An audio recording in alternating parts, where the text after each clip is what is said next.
अस्सलाम वालेकुम। बिस्मिल्लाहिर्रहमानिर्रहीम। मेरा नाम डॉक्टर नरगिस है और मेरा शोबा जल्द से ताल्लुक है। जल्द जो है वो इंसानी जिस्म का सबसे बड़ा ऑर्गन है और अगर कोई बीमारी इसे बुरी तरह मुतासिर करे तो स्किन फेलियर हो सकता है जो जानलेवा भी हो सकता है, इसलिए आपकी तवज्जो दरकार है। इस प्रेजेंटेशन में हम इस स्लाइड में दिए गए मौजूआत को डिस्कस करेंगे। ड्रग एरप्शंस दवाओं के असर से जिल्द पर अपीयर होने वाले रैशेस को कहा जाता है। कुछ दवाओं के साथ रिएक्शन का ज्यादा खतरा होता है, जिनमें सरे फहरिस्त दर्द और बुखार की दवाइयाँ, एंटीबायोटिक्स खुसूसन पेनिसिलिन्स और सल्फोनामाइड्स, सल्फा ड्रग्स, मिर्गी की दवाइयाँ और जोड़ों के अमराज के लिए ली जाने वाली अद्वियात जैसे कि एलोप्यूरिनॉल शामिल हैं। इनके असर से जल्द पर खारिश होती है, सुर्खी, छिलके, दाने, छाले, रेशे या पीप वाले दाने और जख्म भी बन सकते हैं, या दर्द और जलन भी हो सकती है और जल्द उतर भी सकती है।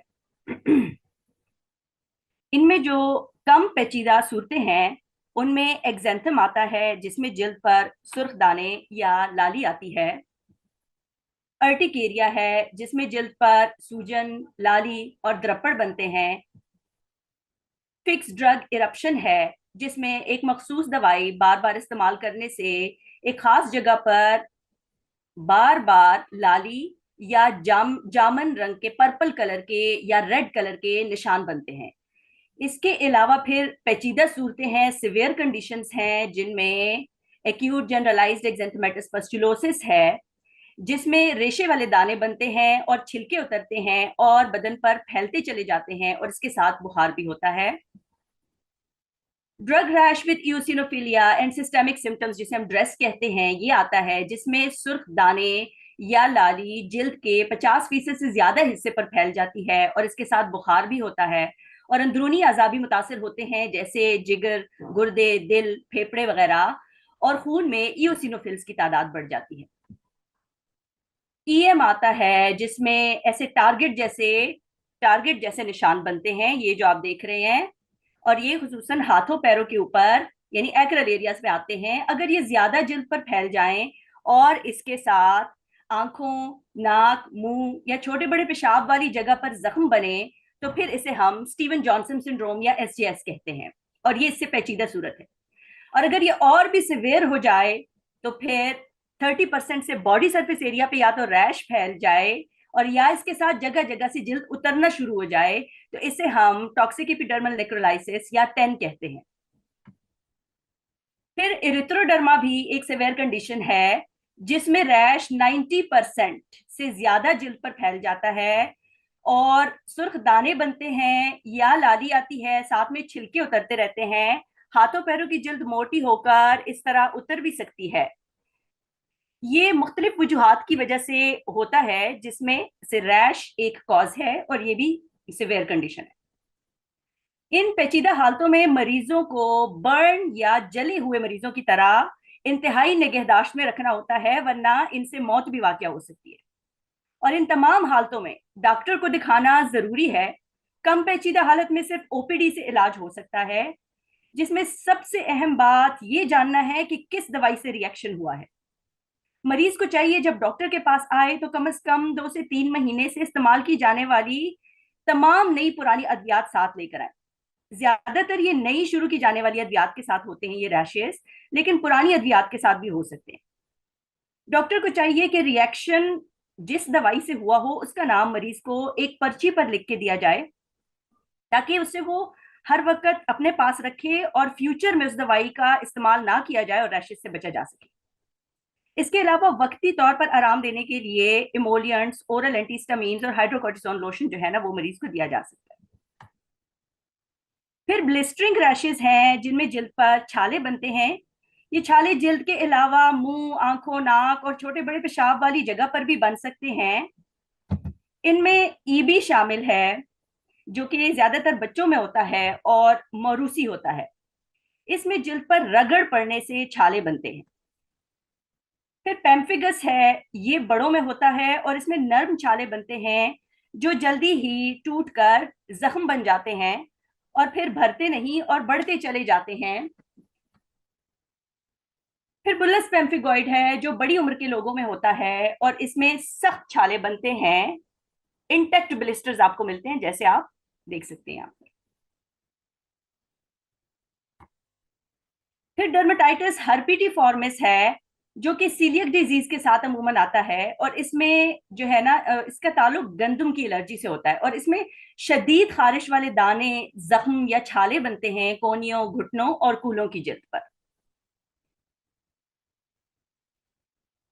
अब जिस किस्म के भी छाले हों, इन सब में कुछ आम इकदाम या जनरल मेजर्स हैं जो सबके इलाज में जरूरी हैं। एक तो छालों को आपने फाड़ना नहीं है। हाँ, जो बड़े छाले हों जिनमें दर्द होती हो, उनमें स्टीराइल सिरिंजेस के साथ छेद करके उनको छोड़ दिया जाए, लेकिन उसका छिलका जो है ना वो ऊपर से नहीं उतारना। सफाई का इन इन इन हालात में जो है ना खास ख्याल रखा जाए, और जख्मों पर लिक्विड पैराफिन में भिगोई हुई चिकनी पट्टियां लगवाई जाएं, और पट्टी करने से पहले हाथ साबुन के साथ धोना जरूरी है। मरीज को हिदायत की जाए कि वो खुले और नर्म कपड़े पहने और जिल्द को लिक्विड पैराफिन लगा के चिकना रखें ताकि कपड़ों के साथ ना चिपके, और जख्मों पर एंटीबायोटिक ऑइंटमेंट लगवाएं। मुंह में अगर छाले हैं तो नर्म ग़िज़ा का इस्तेमाल कराएं। सॉफ्ट टूथब्रशेस या गीली पट्टी से नरमी के साथ मुंह के अंदर की सफाई कराएं। इसके अलावा एंटीसेप्टिक और एनेस्थेटिक माउथ वॉशेस मरीज को दें जैसे एनजिक्लोर, और ग़िज़ा में खुसूसन दूध, अंडे, मछली और दालों का इस्तेमाल कराएं। बाकी मखसूस इलाज के लिए बीमारी की तशखीस ज़रूरी है जिसके अकॉर्डिंग स्पेसिफिक ट्रीटमेंट दी जाती है, जिसके लिए मरीज का डर्माटोलॉजिस्ट के पास जाना ज़रूरी है। फिर अर्टिकेरिया, एंजियोएडिमा और एनाफाइलेक्सिस, ये एक स्पेक्ट्रम है जिसमें अर्टिकेरिया जो है वो निस्बतन कम पेचीदा सूरत है। इसमें जिल्द पर लाली, सूजन, द्रपड़ पड़ते हैं और उनमें खारिश होती है। लेकिन अगर खारिश की बजाय दर्द होनी शुरू हो जाए और सूजन खुसूसन हाथों, पैरों, आंखों के गिर्द, होंठों में आ जाए, या मुंह और गले के अंदर सूजन हो जाए जिससे आवाज बैठ जाती है या सांस लेने में दुश्वारी होती है, तो ये एंजियोएडिमा की सूरत है। लेकिन अगर इसके साथ अंदरूनी अज़ा भी मुतासिर हों तो फिर ये इससे भी पेचीदा सूरत एनाफाइलेक्सिस। अब अर्टिकेरिया की मुख्तलिफ वजूहात हैं, जैसे खाने में दूध, अंडा, मूंगफली, मछली वगैरह का इस्तेमाल, कीड़े मकोड़ों का काटना, इन्फेक्शन जैसे छोटे पेशाब और सांस की नाली का इन्फेक्शन, पेट में कीड़े पड़ना, थायराइड के मसाइल, दर्द और बुखार की गोलियों का इस्तेमाल। और जो अर्टिकेरिया लंबे अरसे से चलता आ रहा हो तो उन सूरतों में साइनसाइटिस, दांतों का infection, candida, H pylori infection वजूहात में शामिल हैं। यहाँ तक कि बाज़ औक़ात सर्दी, गर्मी, प्रेशर, धूप और पसीने से भी अर्टिकेरिया हो सकता है। अब इन वजूहात का जानना क्यों जरूरी है? क्योंकि अर्टिकेरिया के इलाज में सबसे अहम बात ही यही है कि वजह को मालूम किया जाए। जब तक आप उस कॉज को एड्रेस नहीं करेंगे, उस कॉज को या तो उसको ट्रीट नहीं करेंगे या उससे फ्यूचर में बचेंगे नहीं, तो वक्ती आराम की दवाएं जैसे कैलामाइन लोशन, स्टेरॉयड लोशन और एंटीहिस्टामिन से वक्ती तौर पर तो फाका होगा, लेकिन अर्टिकेरिया मुकम्मल ट्रीट नहीं होगा और बार बार वक्तन फवक्तन मरीज की जल्द पर आएगा और खत्म नहीं होगा। फिर जो एंजियोएडिमा अर्टिकेरिया के साथ आता है तो उसकी भी वही वजूहात होती हैं जो अर्टिकेरिया की अभी बताई गई हैं। लेकिन अगर वो अलग आ रहा है तो वो ब्लड प्रेशर के लिए इस्तेमाल होने वाली एसीई इनहिबिटर जो है उसकी वजह से अमूमन होता है।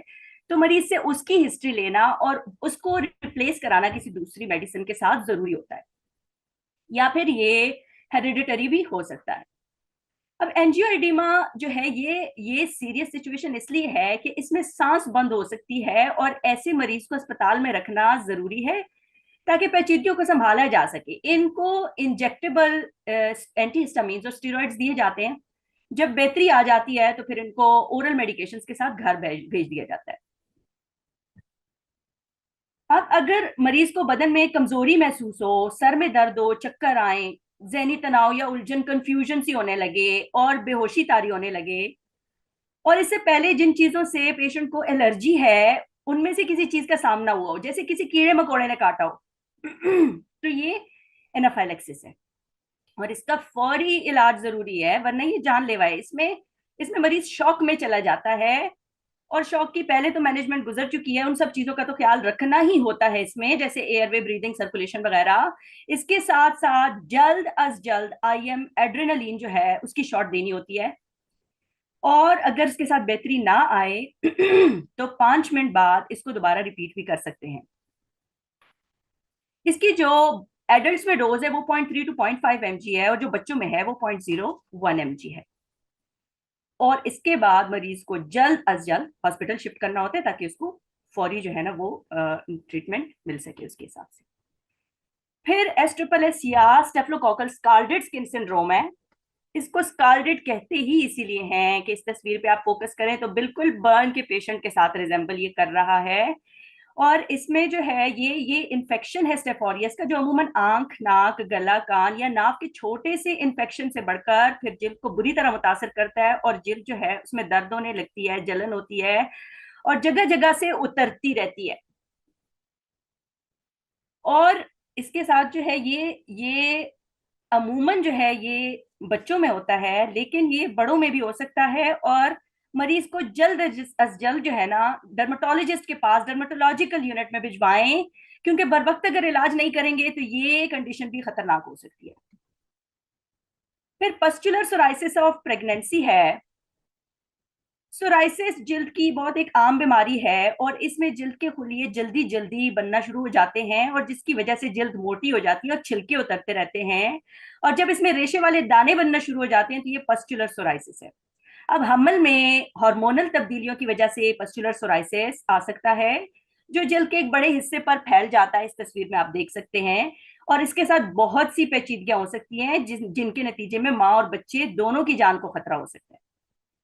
अमूमन ये थर्ड ट्राइमेस्टर में आता है, और अगले आने वाले हमल में भी ये दोबारा जाहिर हो सकता है। तो पेशेंट को फौरी तौर पर अस्पताल में दाखिल करना होगा डर्मेटोलॉजिकल केयर में, ताकि मजीद कॉम्प्लिकेशन से बचा जा सके, और पेशेंट को ऑब्स्टेट्रिशियन और डर्मेटोलॉजिस्ट दोनों की केयर देनी होगी।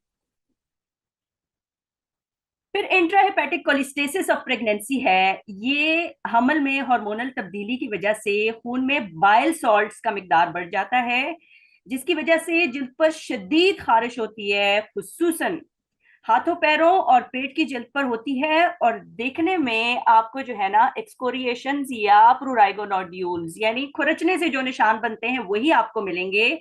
10% मरीजों में यरकान भी हो सकता है, और इसमें माँ को तो इतना खतरा नहीं होता, हाँ बच्चे की पैदाइश वक्त से पहले भी हो सकती है, और बच्चा जाया भी हो सकता है खुदा न खास्ता। इसलिए खुदारा हमल के दौरान खारिश को नजरअंदाज करने की बजाय वक्त पर डॉक्टर को दिखाइए।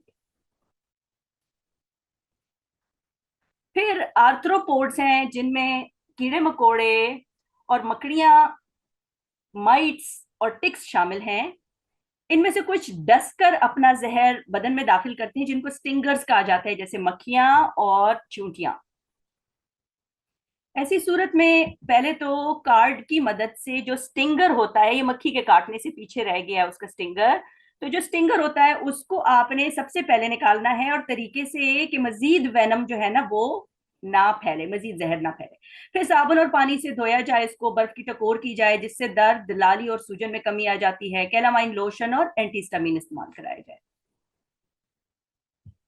मकड़ियां जो होती है ना वो ज्यादातर जहरीली नहीं होती, लेकिन जहरीली मकड़ियों को पहचानना जरूरी है, इससे इलाज में मदद मिलती है। ये काट कर जहन में जहर जो है ना वो हमारे बदन में दाखिल करती हैं। सबसे खतरनाक इनमें ये जो स्पाइडर नजर आ रही है, फनल वेब स्पाइडर, ये सबसे खतरनाक है, और इसका जहर सांप जैसा जहरीला होता है।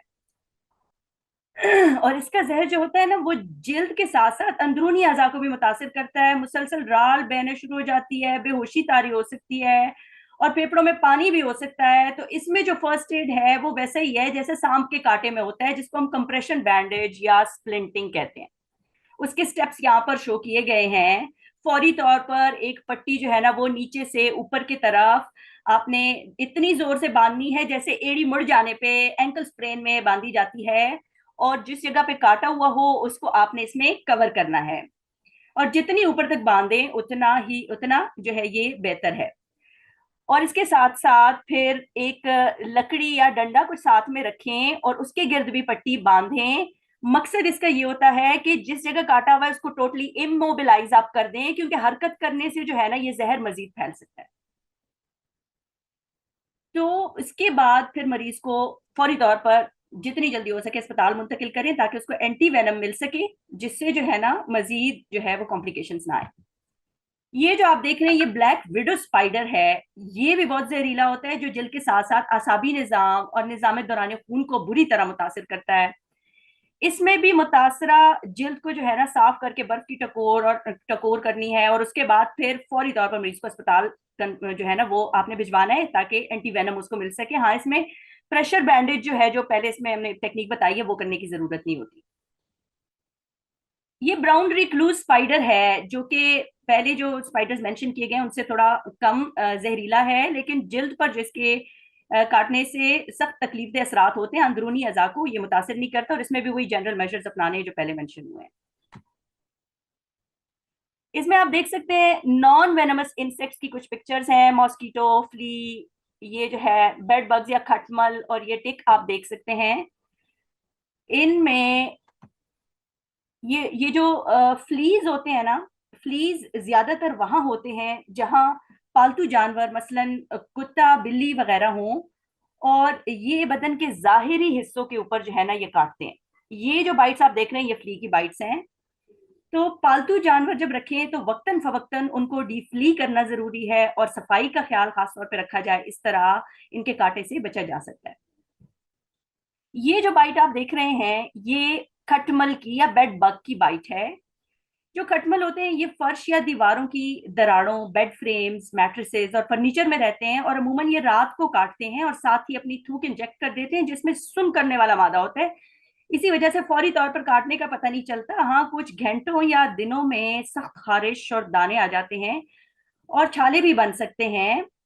और ये अमूमन एक खास शक्ल, खास तरतीब में होते हैं, जैसे यहाँ एक लाइन में आपको दिख रहे हैं।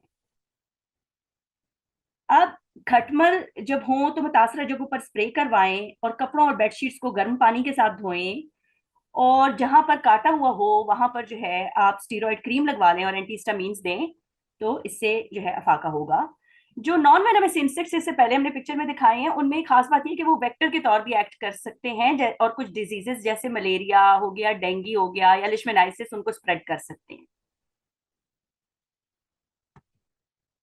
अच्छा, फिर ये कैटरपिलर हैं। कैटरपिलर जो है ये लार्वाज होते हैं तितलियों और मॉथ्स के, बटरफ्लाई और मॉथ्स के, और इनके ऊपर बहुत से बाल और स्पाइन्स होते हैं, और ये जब हमारी जिल्द पर लगते हैं तो इसके रिएक्शन में जो है ना खारिश और दाने बनना शुरू हो जाते हैं, और इसमें भी वही जनरल मेजर्स ऑब्जर्व करने हैं जो पहले बताए गए। फिर स्केबीज है, जो कि एक बहुत आम मर्ज है। स्केबीज एक से दूसरे को लगने वाली खारिश है, जो एक माइट सार्कोप्टी स्केबियाई की वजह से होती है।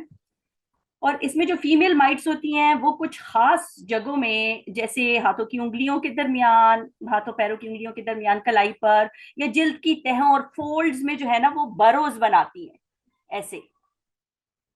और ये जो है ये इन बरोज में रहती हैं और इनमें अंडे देती हैं, जो 1 से 2 हफ्तों के दौरान माइट बन जाते हैं, और इन माइट्स और उनके फुजले की वजह से जिल्द पर खारिश और दाने बनते हैं।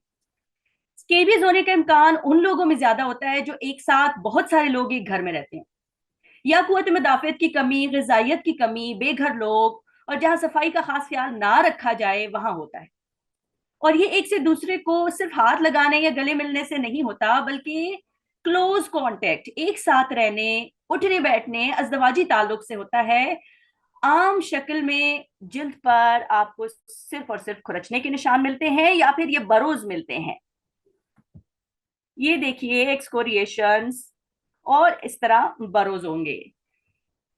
और लेकिन जो इसकी कुछ मुख्तलिफ सूरतें हैं उनमें और तरह के निशान भी आपको मिल सकते हैं, लीजन्स मिल सकती हैं, जैसे नोड्यूल्स, बड़े बड़े दाने मिल सकते हैं, इससे भी बड़े बड़े दाने होते हैं कुछ। और ये जो है ना मर्दों के अज़ाए खुसूसा के ऊपर या औरतों की छातियों के ऊपर जो है ना नोड्यूल्स मिल सकते हैं। और अगर स्केबीज को नजरअंदाज किया जाए और सफाई का ख्याल ना रखा जाए, मिसट्रीट किया जाए, तो बैक्टीरियल इन्फेक्शन जो है वो ऊपर से हो सकता है, जिसमें ऐसे पीप वाले दाने बनना शुरू हो जाते हैं। इसके अलावा जिन लोगों में कुव्वत मुदाफ़ियत की कमी हो, जैसे कि HIV, बड़ी उम्र के लोग जिनमें, और जिल्द की हिस्सियात जिनमें मुतासिर हों, जैसे लेप्रेसी के मरीज हो गए, या ज़हनी असाबी अमराज की वजह से देखभाल ना कर सके अपनी, तो उनमें एक खास किस्म की स्केबीज होती है जिसे क्रस्टेड स्केबीज कहा जाता है, जिसमें जो है ना जिल्द के ऊपर क्रस्ट या खरंड या मोटे मोटे छिलके बनते हैं। इसमें आप देखें, आपको नजर आ रहा है छिलके मोटे मोटे बन रहे हैं, जिल्द मोटी हो जाती है, और ये पेचीदा सूरत है क्योंकि इसमें पूरे बदन पर सुर्खी फैल सकती है। और इसमें अस्पताल में मरीज को दाखिल कराना जरूरी है, क्योंकि इस इलाज सिर्फ और सिर्फ डर्माटोलॉजिस्ट की जेर निगरानी ही हो सकता है।